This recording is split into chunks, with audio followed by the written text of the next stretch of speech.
Secrets of the whispering woods. Whispering woods के दिल में, जहां कोई नजदीक नहीं पहुंचता, एक भूला हुआ रास्ता है जो हमेशा के लिए ट्वाइलाइट में छिपा रहता है। लेजेंड कहते हैं कि इस जंगल की परछाया वो राज बोलती है जो समय के साथ दफन हो चुके हैं। एक पिच ब्लैक रात में हवा में एक बेचैनी सी खुली होती है और चारों ओर एक अजीब सी शांति होती है जिसे सिर्फ एक लोने नाइटिंगेल की दूर से आती पुकार तोड़ती है। क्लेयर, एक जिज्ञासु रिसर्चर जो असाधारण घटनाओं की कहानियों से आकर्षित होती है, सिर्फ एक फ्लैशलाइट और सच्चाई जानने की पक्की चाहत के साथ जंगल में प्रवेश करती है।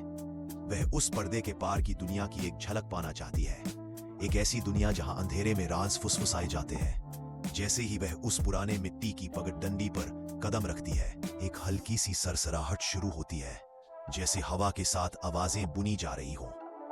जितनी गहराई में वह जाती है, उतनी ही तीव्रता से यह एहसास बढ़ता जाता है, यहां तक कि वो विस्पर स्पष्ट हो जाती है, जैसे किसी भूले बिसरे आत्माओं की बातचीत चल रही हो। वे उसे बुला रही होती है और क्लेयर को और गहराई में खींच ले जाती है। क्लेयर को अपने शरीर पर ठंडी हवा की उंगलियों का एहसास होता है। नम मिट्टी की महक में कुछ और भी होता है, एक ऐसी खुशबू जो अजीब सी है, हल्की पर डरावनी। उसकी फ्लैशलाइट झिलमिलाने लगती है, जिससे पेड़ों पर अजीब सी परछाइयां नाचती है जो ध्यान से देखने पर गायब हो जाती है। जैसे ही स्रोत के पास पहुंचती है, वह खुद को एक खुली जगह के किनारे पाती है। यहाँ शैडोज अजीब आकार लेती हैं, जो मूनलाइट में चमकती हैं। विस्पर्स और तीव्र हो जाती हैं और क्लेयर को एहसास होता है कि वे बेतुकी नहीं है, वे उसका नाम ले रही हैं। उसकी जिज्ञासा अब डर में बदलने लगती है। अचानक सभी विस्पर्स शांत हो जाती है, जैसे पूरा जंगल सांस रोक चुका हो।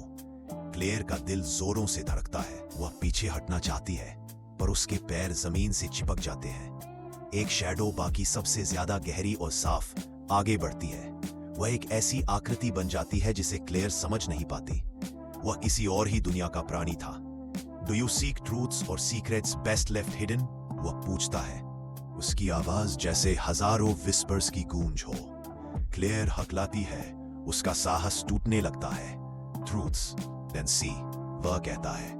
क्लेयर की आंखों के सामने तेजी से फॉरेस्ट का अतीत गूंजने लगता है, एक सैंक्चुअरी जो एक प्राचीन विश्वासघात के कारण ग्रेवयार्ड बन गया था। एक पल में सारी शैडोज गायब हो जाती हैं और क्लेयर अकेली रह जाती है उस क्लियरिंग में। उसकी फ्लैशलाइट फिर से स्टेडी हो जाती है और डॉन की पहली रोशनी पेड़ों के बीच से चमकती है, जो सिर्फ शांत जंगल दिखाती है।